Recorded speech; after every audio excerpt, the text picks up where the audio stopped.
like the content we bring you about the heavy metal world, please like, subscribe, and comment to help us grow the channel.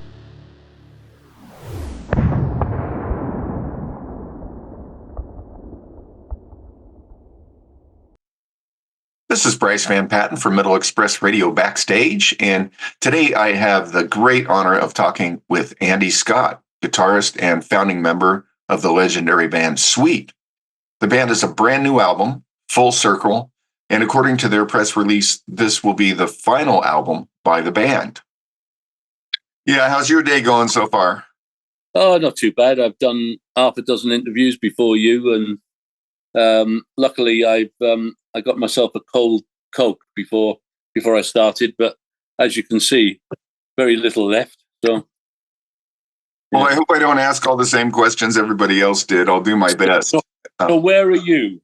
I'm in Vancouver, Washington, just right north of Portland, Oregon, just right across the river. Oh, and so there's a Vancouver in the States as well as Canada, then? Exactly. It's actually where way back in this, I believe, 16 something, when the British had their first fort here with Hudson's Bay Trading Company, which is just right blocks away, Fort Vancouver from where I live. So, it's been here a long time. So, and probably and they would eventually push back. Yeah, further north. Yeah. Yeah, but we still carry the name here. So there's like the high school right down the block from me is called Hudson's Bay High School. So it still kind of carries on these days. But it's really beautiful up here. So, I just wanted to say, Andy, it's a real honor speaking with you, and that Sweet are one of my earliest musical heroes and still one of my favorite bands that I listen to all of the time. So it's a real honor for me to speak with you. So, well, fantastic. Thank you for that. Great. So, you guys have a brand new record, Full Circle. Can you just talk a little bit about the new record and how it all came together? It's I resurrected a couple of songs because I've been talking to a couple of people, and the Germans was saying, I think it's probably about time that we had a new album. And we had been talking about it. We're not as regular as some of the bands. We don't do an album every couple of years anymore. And the couple of songs that I resurrected, everybody went, wow, these are pretty good. So the rest of the band said, right, we'll get our thinking caps on. And then the pandemic hit. So it went on the back burner, but I still felt that we should do something. So we then moved on to re-recording the live set that we do with all the hits and stuff. But the drums were going to be the problem, so we had to find some drum tracks from some live recordings that we had, some outtakes and TV tracks that we'd recorded. And with a little bit of pushing and shoving, we made a very creditable album, Isolation Boulevard, which was the one done in isolation, where people were sending stuff in. And then we went in 2021, I think it was, when we first got the you were able to put 6 people together. We then started to really work hard on it and finish it, because we could get everybody in the studio together and do backing vocals and things like that. And then we released it, and everybody seemed to like it. Even people started to say, I hate it when bands re-record their hits. But he said, one of the guys said, but I have to say, I've been a Sweet fan all my life, and I think this is fantastic. So, it obviously hit a nerve. And then in 2022, we picked up the threads of where we'd started in 2019, and just slowly but surely, built the album up. I mean, it was basically ready last year, but I'm glad we didn't push it out quickly before Christmas, because in the meantime, we've picked up a couple of other tracks, and developed the album a little bit more, and I think it's been very beneficial. I also think that this is probably one of the most commercial things that we've done in a long time. And I was originally going to call the album Paradox up until last year. And I used to get this face, when I used to say the word paradox, they'd go, and in the end, I stopped doing that. So when we did a gig in my hometown of Wrexham in North Wales on the 1st of December last year, and my brother pointed out to me that my first ever real show with my school band, basically, at the age of 14, was in 1963 at a church hall, which was literally just down the road from the university hall that we played in 2023. And I went, well, that's full circle, isn't it? Full circle, 60 years later. And that kind of stuck. It became full circle. Great name. I wanted to say the lineup is fairly new, and you guys have brought in vocalist Lee Small from Lionheart and other projects to actually play bass and sing, with Paul Manzi taking over as just lead singer, not guitar keyboards anymore. And can you talk a little bit about your current lineup and what the guys bring to the table for the new material, as well as classic sweet songs? Yeah, I mean, in 2019, we had a little bit of an implosion where our singer Pete was already forming a new, like Crosby, Stills and Nash type acoustic band. And he found out that it was taking off a bit. People wanted to book it. And of course, it's his new project. So it's very difficult for me to talk to him about, but Sweet must be your first project, especially when you're talking to guys here who, you get a project off the ground, you're in control of it. He's not in control of Sweet. I am. Right. But he was kind of saying maybe we could do both, but they were getting more gigs than we were. Maybe not the same kind of gigs, but they were getting more. Right. And I said, well, we're not just going to sit on our hands. So we had one of those open conversations, and I said, I wish you all the luck. And then we worked out a way of introducing Paul as the new lead singer, and for Pete to leave properly on the back end of a tour that we did in the beginning of 2019. It worked really, really well. We had a bass player who could also be the keyboard player as well. Tony, and he had let us down a couple of times. I'm not even going to qualify any of this. Yeah, no problem. So the obvious thing when we were getting Paul to be the lead singer was to change that part of things as well. And I just phoned Lee out of the blue because I'd met him a few times, and he said he loved the Suite. He actually came to see us in 2017 when we played the O2 with Richie Blackmore's Rainbow at the Stone Free Festival. And he said, you blew Rainbow off the stage. And he said, I thought to myself, I'd love to be in that band. So when I called him up, I said, would you like to? He said, yes, I would like to be in the Suite, So that's how it all came together. And the first thing that we did was we got on a plane in the summer of and went to Australia to play on one of these rock the boat situations, and it kind of pulled the band together. We had a week on a boat together, and we all had a bit of bonding and good time, and the gigs went fantastically. So I knew I had a lineup, and the way to keep that lineup together was to record that album I spoke about, the Isolation Boulevard album, rather than just go, well, we're not doing anything while this pandemic's going on. No, we're going to carry on and try and do what we can.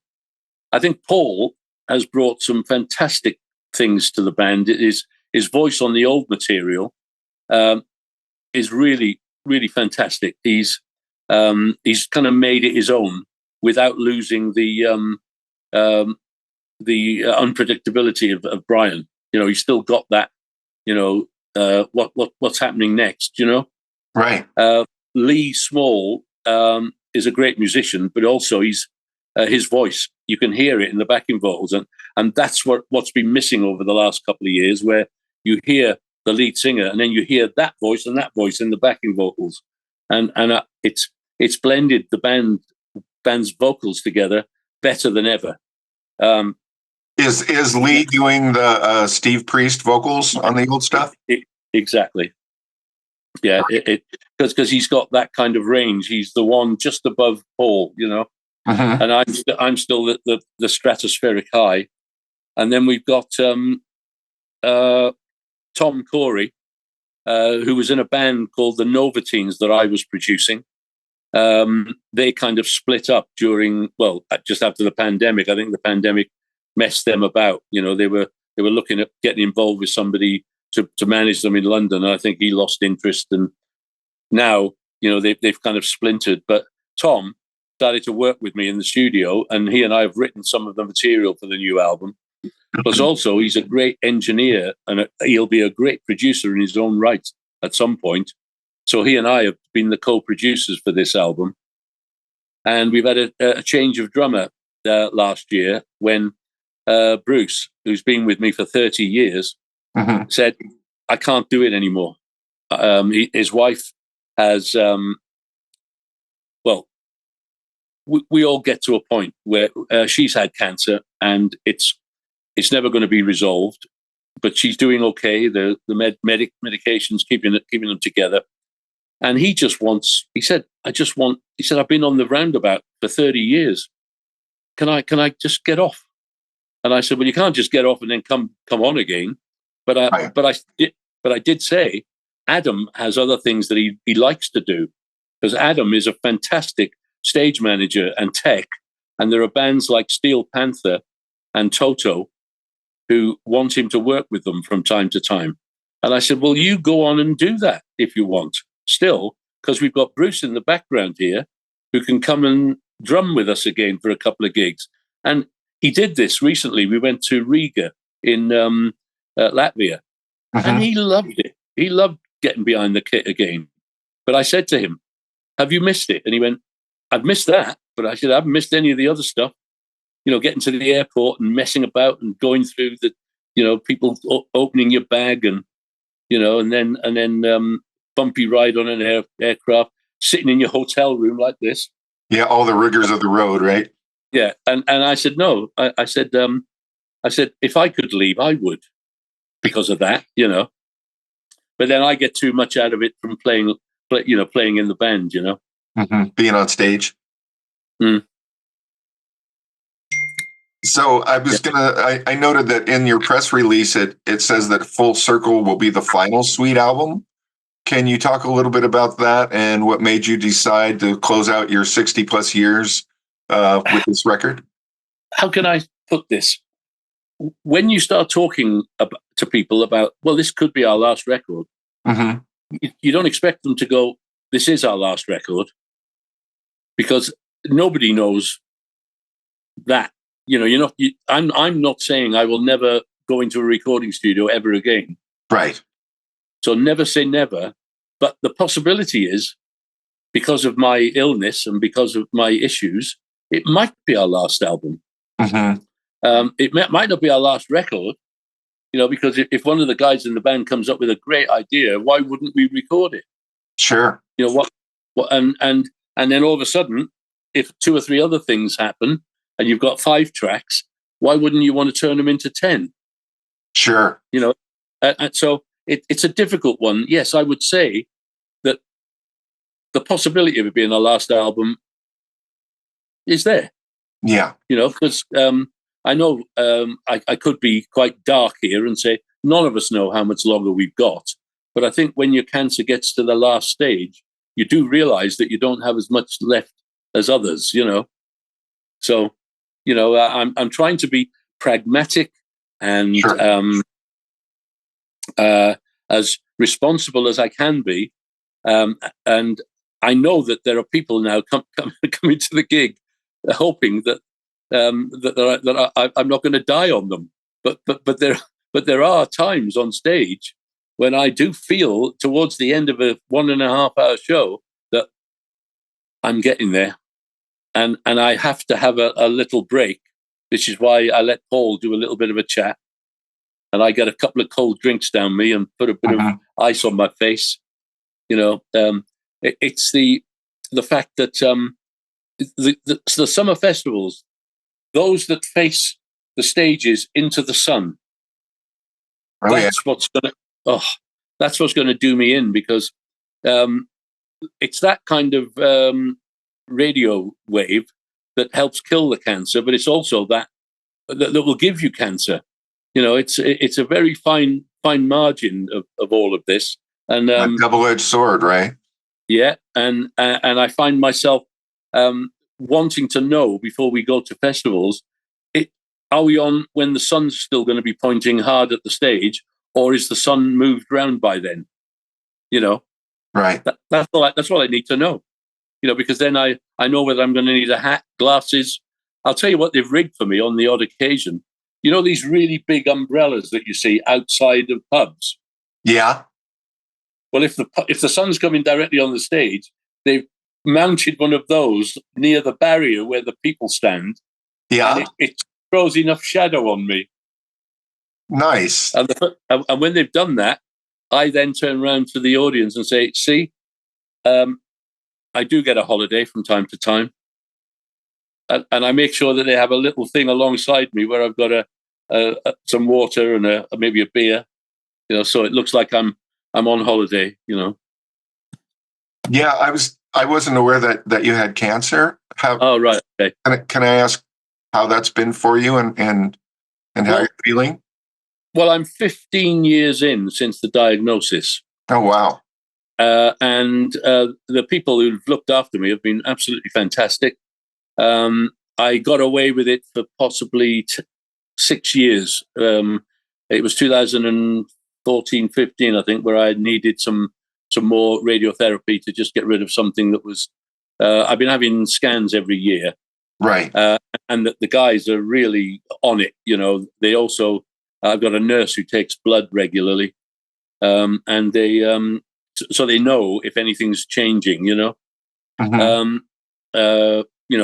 Bloods and all of that stuff.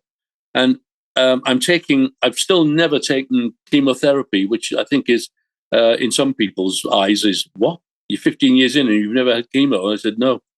I've always taken it's always been radiotherapy, but there is a new form of hormone, which is very strong. And they say it might as well be chemo. But it doesn't affect you as much as chemotherapy can. Yeah, I mean, chemo kills the cancer, but it's also killing everything else at the same time. Yeah, right? But what I'm taking, this hormone, is basically attacking the bits that cancer feeds on, that kind of thing. Targeting it better, right? Yeah, my PSA is in the zeros, so I just have to hope that it stays like that. There are days when I don't feel great and I don't really want to get out of bed, and the dog comes and lies on the bed with me, and I read, and then I get up in the afternoon and take him for a little stroll around the paddock that we have out the back, this bit of land, and it's.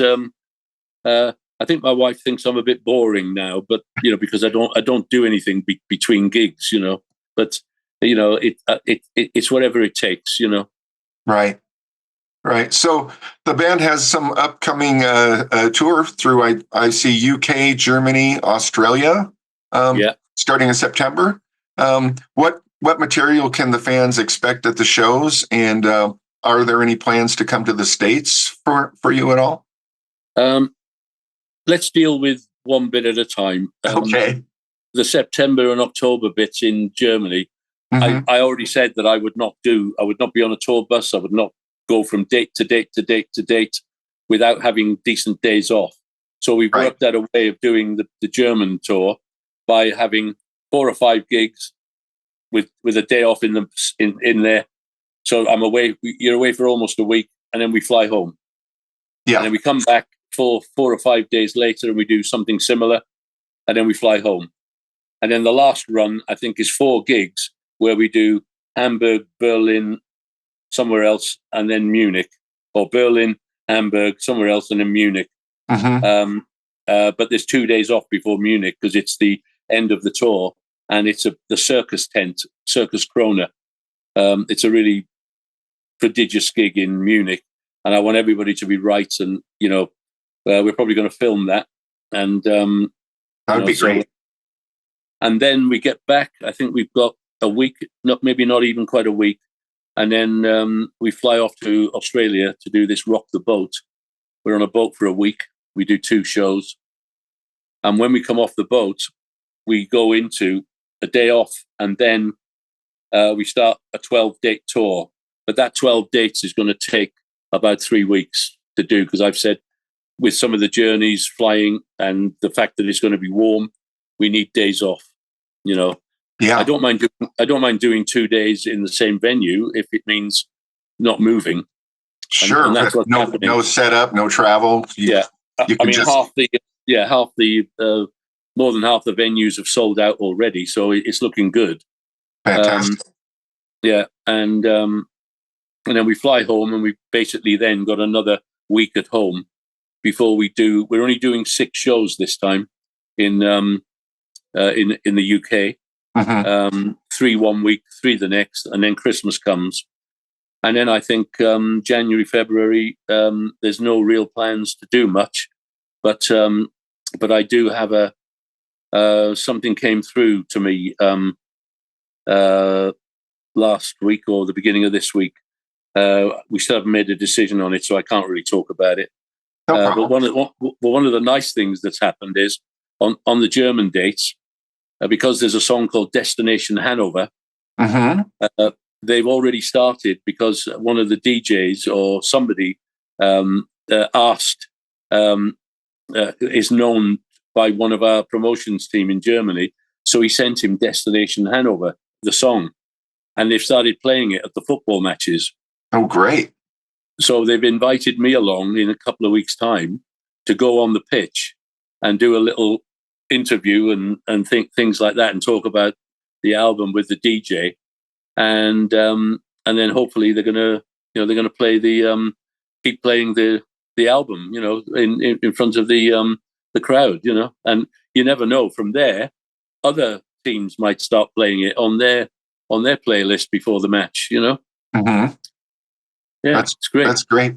I mentioned I'm a huge fan since I was a kid, from your poppy tunes that kind of started out like Little Willie. But when Desolation Boulevard hit the States, I mean, I was blown away by Fox on the Run, especially, not as well as Ballroom Blitz and then Action and all those great songs. But when I look back at the early 70s, I noticed that Sweet seems like they had a definite hand in defining the looks, the stage setup, style, and haircuts, from black leather jackets and wristbands to Marshall Stack's double bass kick drum on stage. And when I look at like your video for Turn It Down, I feel like that could have been UFO. You know what I mean? Or Judas Priest, even bands like Iron Maiden. Can you talk a little bit about how you guys set the stage for all these bands that followed? Well, it's nice that maybe people have picked something from what they've seen, because we did. Sweet. I mean, we loved Deep Purple, we loved Led Zeppelin, we loved the Hollies. We loved. I love the Hollies. And Beach Boys, and I mean, I loved Vanilla Fudge. Oh yeah, the band, and Spirit. The Randy California, and the other band that you would be quite surprised. Mick Tucker and I used to go and see Frank Zappa all the time. So when you listen to albums like the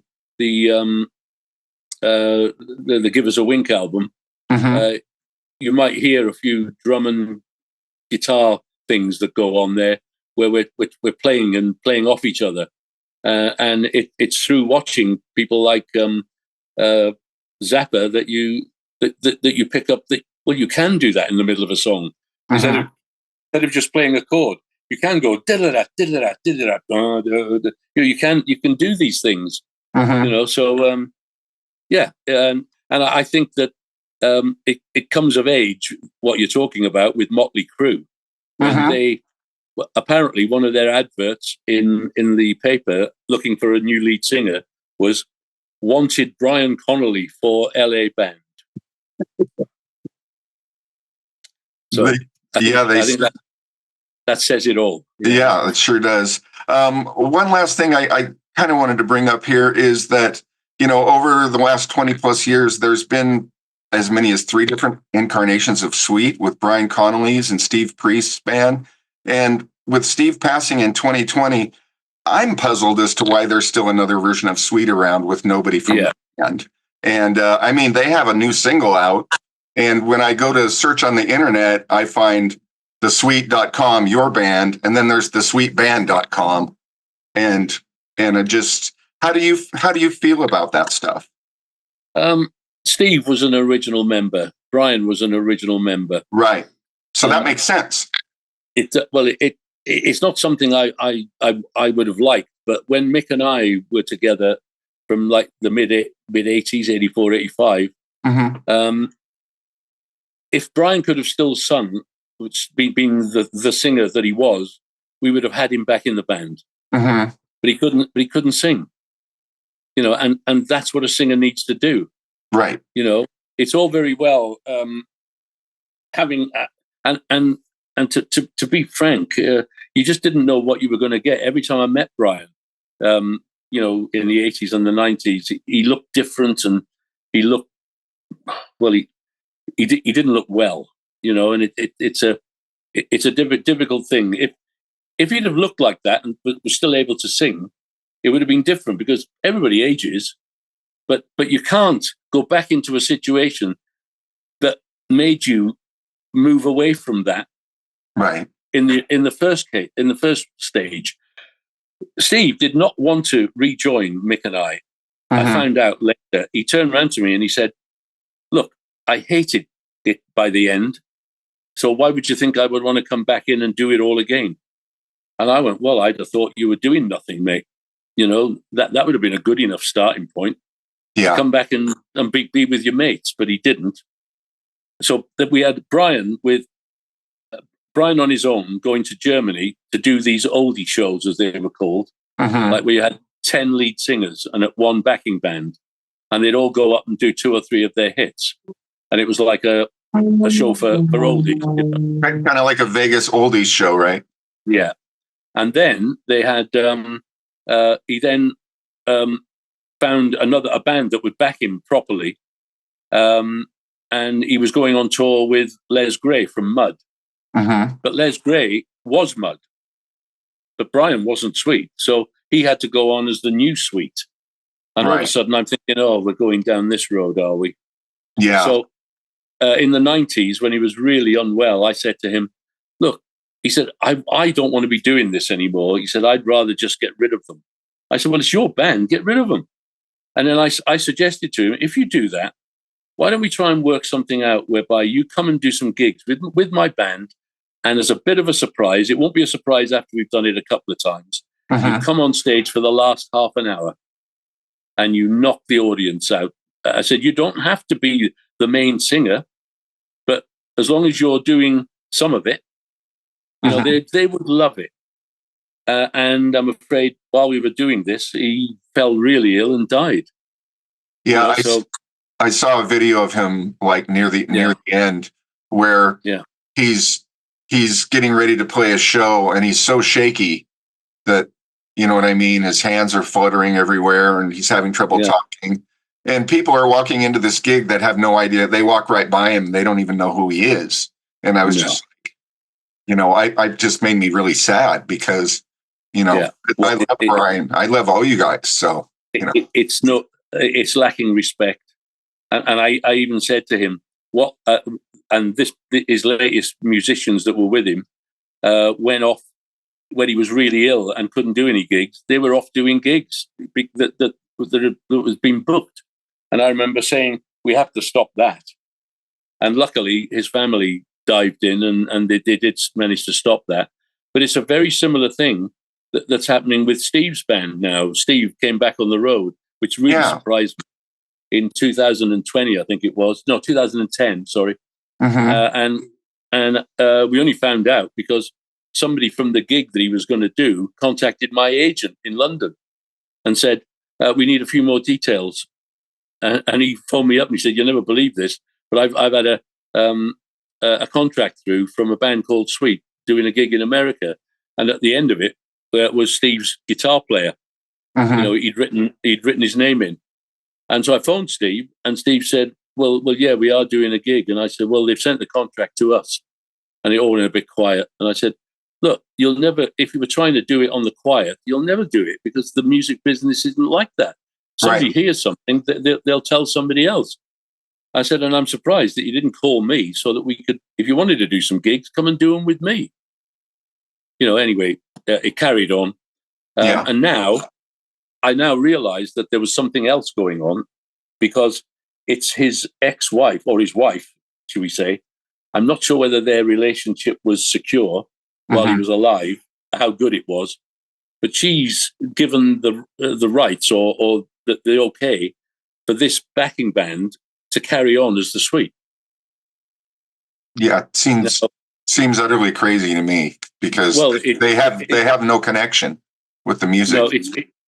it's a business thing. I've even heard that the drummer talks interviews as if he was the drummer on the Ballroom Blitz. You know, Oh, good Lord. so it's a Walter Mitty thing going on. Plus, Yeah. if they need money, and I can't see why they would need money because they've earned it as much as I have from all the recordings and everything. Mhm. If that's the reason for them to still do it, I'm not sure whether it is because I can't see that band earning the kind of money that they would need to be earning.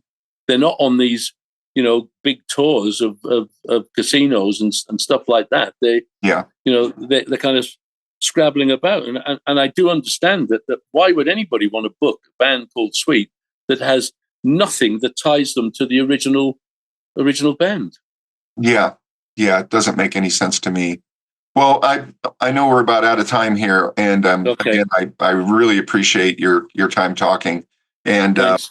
and for me, like, you know, you're sweet, Andy. So Yeah. so Well, that's very nice of you to say so. you know, there's no doubt about it. And is there anything else that you wanted to mention before we go? No, other than where are you again? Vancouver, Washington. Vancouver, Washington. Yeah. Well, a bit further down the coast in California, there's a couple of guys, Ryan Reynolds and Rob McElhenney, who have bought my football team, Wrexham. Awesome. So I'm going to the match on Saturday, and all I will say is, come on, Wrexham. Awesome. Well, thanks again, Andy, for being a guest and for keeping Sweet alive for all of us. And I wish you well, and I wish your band well, and everything coming up for you. Thanks a lot, man. If you like the content we bring you about the heavy metal world, please like, subscribe, and comment to help us grow the channel.